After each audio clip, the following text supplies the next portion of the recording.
as she said, I'm from Mundaka restaurant in Carmel. We are a Spanish-style restaurant, all foods from Spain. But I've done several different cuisines, Italian and French, and studied those for years and years. And kind of at my last restaurant, I used to make a lot of mozzarella, and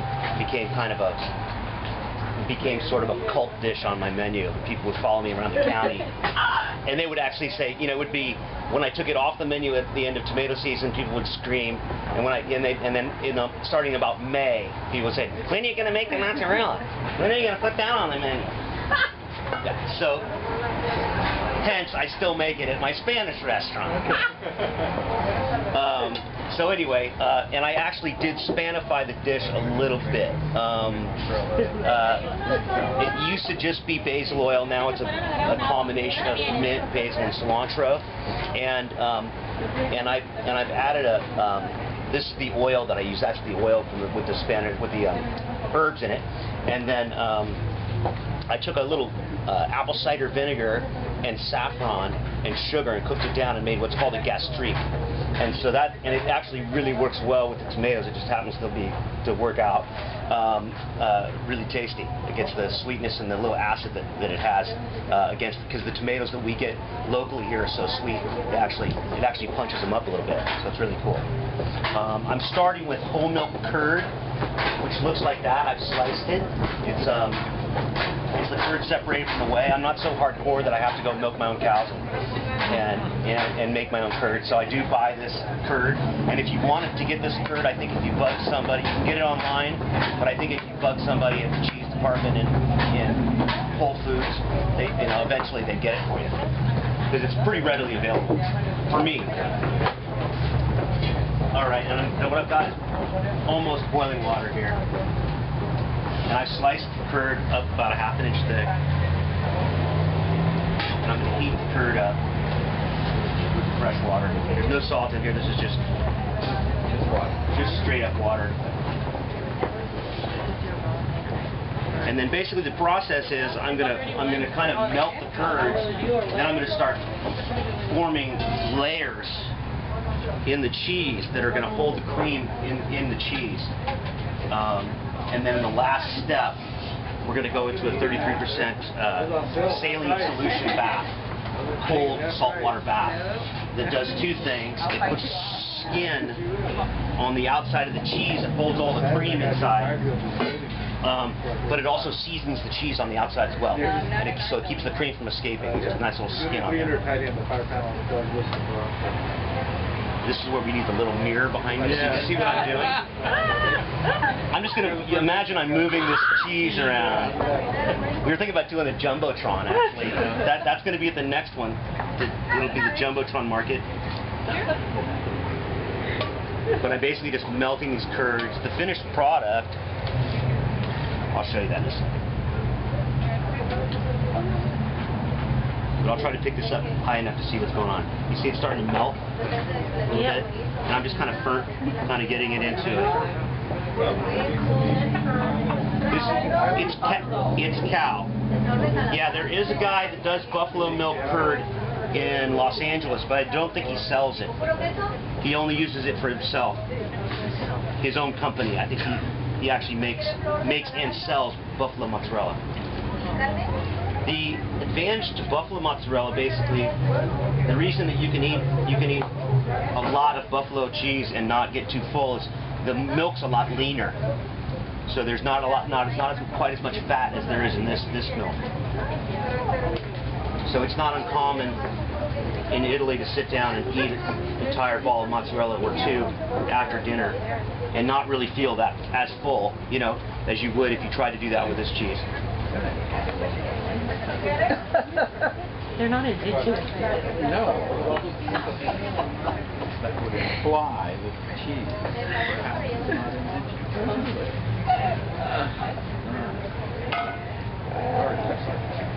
Yeah, and in the farmer's market tradition, basically,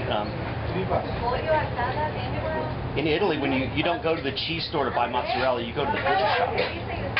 Because for the same reason that I don't refrigerate this cheese, and that's because it stays nice and tender. And you'll taste that, and you'll taste this warm cheese. It's a big difference in the refrigerated stuff you buy anywhere. Even the really nice stuff you get in the supermarket is always a lot harder than. So now I've basically made layers. It's happening pretty quick here. When it gets really shiny on the outside, you see these little bubbles. That's when it's almost done. And then I'm going to gather the whole bottom of this cheese together to make the smallest possible opening I can. And then I'm going to take my thumb and go across, and I'm going to go right into the saline solution, which is in front of me here. Boink. And it just sits in here for just a few moments, just to get that skin on there. This is called the bocconcini, or mouthful.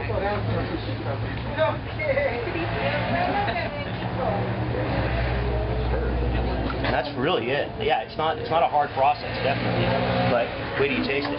And I'll let you taste the curd straight if you like. It tastes like nothing compared to this.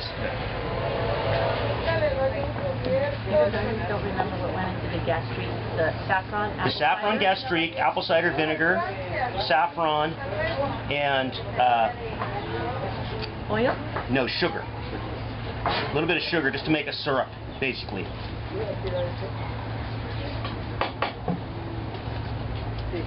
Thank you. Yes, that's about all you get. It's like I said, it's a quick demo. It's painless. You're not dying out there, falling asleep. I'm having fun. Good. Mozzarella is fun. Farmers markets are fun. Yeah, they are.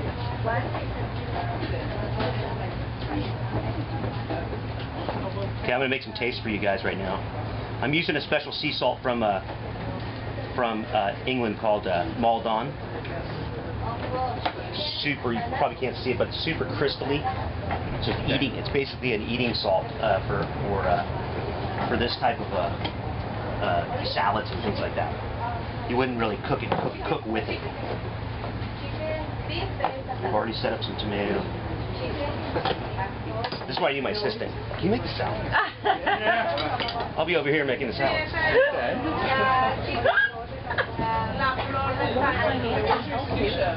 Where is my sous chef? You're sitting right there.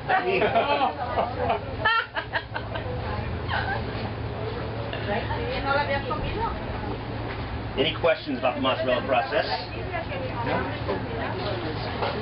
I do have a question. Okay. Is there, All you need is I know you just put the ball in the saline solution.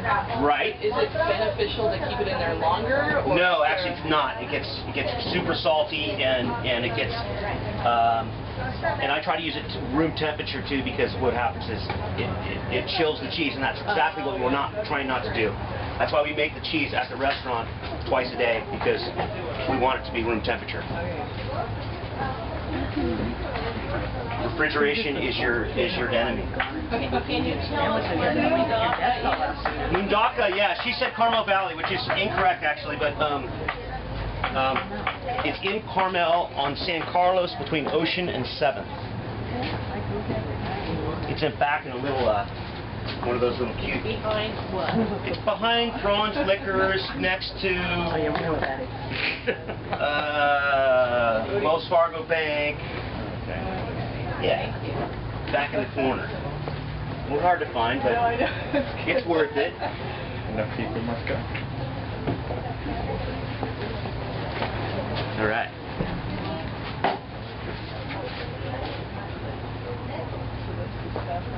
Yeah, this is the saffron gastrique.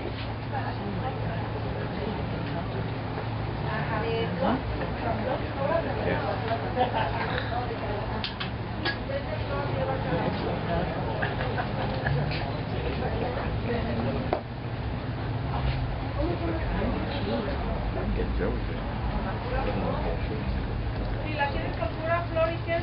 One plain saffron, regular grocery store. Oh yeah. Yeah, it's quite expensive, but they've got little packages of it. Not too bad. How much you have in You just grow it. For this, I used a nice pinch for the, but I made quite a bit. Threads or powder? I use threads. Powder, you know, you never know if it's real. It's one of the most counterfeit spices in the world because it's so expensive. So there's a lot of fake saffron out there.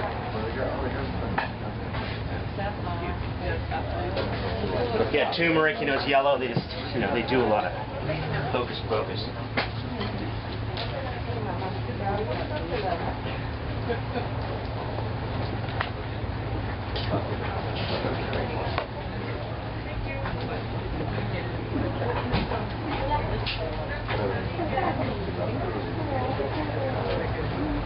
Yeah, the basil just got here. Yeah, that It was on the basil lake truck. came straight from a farm. Yeah. Literally 20 minutes Basil got here 10 minutes ago. Just in time. Yeah, just in time.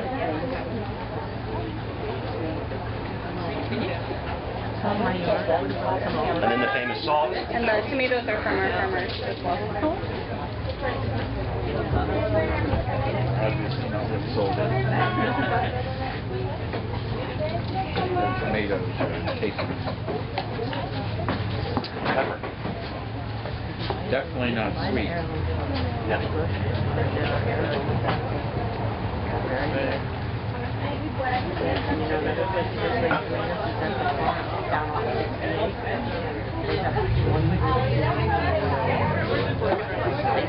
Right. Okay, great.